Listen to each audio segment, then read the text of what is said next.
Ganito ba ang lumalabas sa iyong GCash app? Kapag binubuksan nyo, lumalabas ito. So, paano nga ba solusyonan? Ganito po yung shortcut po. Pinutin nyo po ito ng maigi, itong GCash app, at lalabas po itong app info. So, ayan. Lalabas po yung app info. O di kaya, punta tayo dito sa my settings. Pinutin natin itong settings.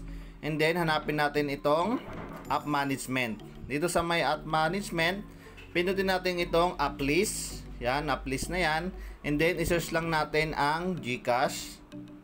So, yan, makikita natin ang GCash app. So, pinutin natin yan. And then, makikita natin ulit itong app info. So, dito sa may app info, so, ayan, pipindutin po natin itong force stop. So, ayan, pinutin natin itong force stop. And then, sunod tong storage usage. Dito sa may storage usage, i-click clear cache lang natin at click clear data. So, pinutin natin itong clear cache. So, ayan. And then, sunod natin itong clear data. And then, okay. So, ayan. So, okay na yan. Pag okay na po yan, pinutin natin itong back. And then, so, ang gagawin natin ay i-uninstall natin ang GCash app. I-uninstall natin. And then, okay. So, ayan. Tuturo ko sa inyo ang susunod na gagawin natin. So, ayan. Wala na si GCash. And then, ang susunod na gagawin po natin ay i-restart po natin o papatayin po natin ang ating device o cellphone na ginagamit. Pag nabuksan mo na ang iyong cellphone, punta po tayo dito sa my settings. Dito sa my settings, pindutin mo yan, settings, and then scroll down lang natin, hanapin natin itong about phone. Pindutin natin itong about phone, and then makikita natin itong version. Dito sa may version, pindutin natin yan, and then itong build number. So, itong build number, pipindutin natin ng 6 hanggang 8 beses. So, kapag may password po yung cellphone nyo, ilagay nyo po yung password nyo. Pag hindi na po, so lalabas po yung developer mode. So, ito yung gagawin natin. Pindutin natin na mayan, mabilis. And then, password, kapag mayroon yung password ng cellphone nyo. And then, lalabas na po yung developer mode. So, ayan, back po tayo. Saan po natin makikita yung developer options? Punta tayo dito sa my additional settings. Pindutin mo yan, additional settings. And then, makikita mo na yung developer options. And dito na tayo sa my developer options. Pindutin mo yan. And then, ang gagawin natin, kanina binuksan natin, ngayon i-off natin. So, makikita nyo po yan dito sa may taas, itong developer options na naka-green. So, i-off lang natin na ganyan. So, yan. Pag okay na, back po tayo, back. Then, punta tayo sa my menu po. So, ayan. Kapag iOS po ang gamit nyo, buksan nyo po ang inyong App Store. Kapag Android naman po, buksan nyo po ang Play Store. So, anong gagawin po natin? So, pagka-open natin ng Play Store o App Store, so, i-install natin ang GCash. I-search lang natin ang GCash app. And then, click natin. So, search natin. So, ayan, nandito po yung GCash app. So, dahil i-install natin kanina, so, ngayon, i-install natin. So, install natin. So, hintayin lang natin na ma-install ang GCash app. So, mamaya, tuturo ko sa inyo kung ano ang susunod po na gagawin po natin. So, hintayin lang natin na ma-install ang GCash app. So, ayan, okay na at na-install na natin ang GCash app. So, ito po yung susunod na gagawin po natin. So, buksan nyo po ang airplane mode. So, ayan, pagkabukas nyo po ng airplane mode, hintayin nyo lang po na matapos ang 30 seconds. And then, i-off nyo po siya. At ito po yung susunod na gagawin po natin pagkatapos ng 30 seconds na ma-off ang airplane mode. So, ayan, i-check po natin ang ating internet connection. So, i-check po natin kung data po yan o di kaya sa Wi-Fi. So, depende po yan kung ano po yung ginagamit nyo, kung ano yung mas mabilis. Kung meron po kayong Wi-Fi, so Wi-Fi po. Kung may data po, data po. And then, ang susunod na gagawin po natin ay i-open na natin ang ating GCash app.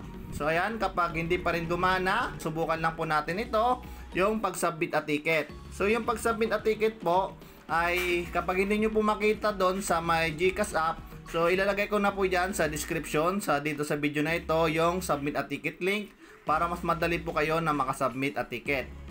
So, ayan, reminder lang po, bago kayo mag-submit a ticket, dapat po ay na-picturean o na-screenshot nyo po yung problema nyo po sa GCash at dapat alam nyo po ang impormasyon o detalye ng iyong GCash account.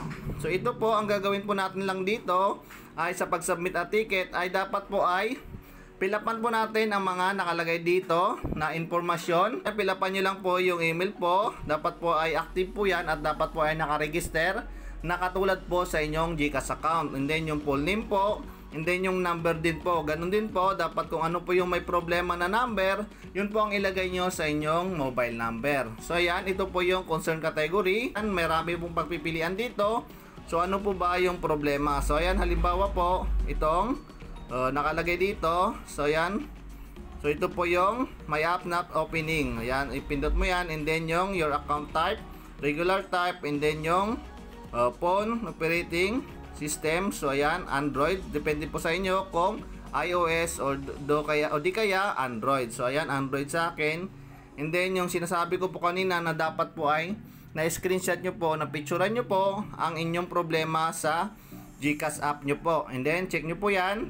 And then yung concern nyo po, so dito po ay dapat ilagay nyo po yung buo na concern o ano po yung problema nyo po, ilalagay nyo po dyan. So mas maganda po i-English nyo na lang po para depende sa inyo kung paano nyo po i-explain ang problema nyo po sa inyong GCash app. So di kaya sa inyong GCash account. And then check nyo po yan, check. And then dito po ilalagay yung attachment, yung picture kanina o di kaya screenshot na problema nyo po about po sa inyong GCash account o GCash app.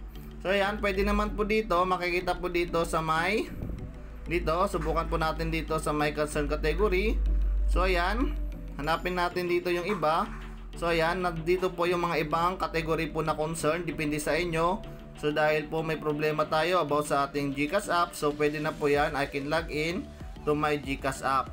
And then dito, so ayan, pwede na po hanapin natin yung iba. So ayan po, marami pong pagpipilian dito na problema po about po sa inyong GCash app. So ayan, dito na lang po, ayan, hindi po mabuksan ang ating GCash app dahil po sa problema na iyon. So ayun, ang gagawin lang po natin dito ay, so ayan, check nyo po mabuti. So check nyo po na mabuti yung mga sinagot nyo po na impormasyon na detalye ng inyong GCash account, kung tama at yung concern nyo po, yung explanation nyo po, kung ano po, mas maganda po na mas maayos para po ma-assist po kayo ng maayos ang customer representative ni GCash. So yan, pag okay na po, isubmit nyo na po yan at makaka-receive po kayo ng email galing po kay GCash. So dapat po active po ang email address nyo po para doon po kayo makaka-receive ng inyong email na galing po kay GCash. So yan, pag okay na po yan, so yan, kapag hindi naman po gumana, i-dial nyo lang po ang Tuwid Ito. So sa Tuwid Ito, pwede po yan sa Globe or TM. So yan, ilalagay ko po dito, yon, makikita nyo po dito yung picture, kung ano po yung pwede nyo pong tawagan sa iba po na hotline po ni GCash para po makausap nyo po mismo ang customer representative ni GCash. So yon, sana po nakatulong ang video na ito. So yun, kung bago ka lang sa aking YouTube channel, please like, share, and subscribe. At kapag meron po kayong mga katanungan, please comment lang po dyan sa comment section. So yun, maraming salamat po.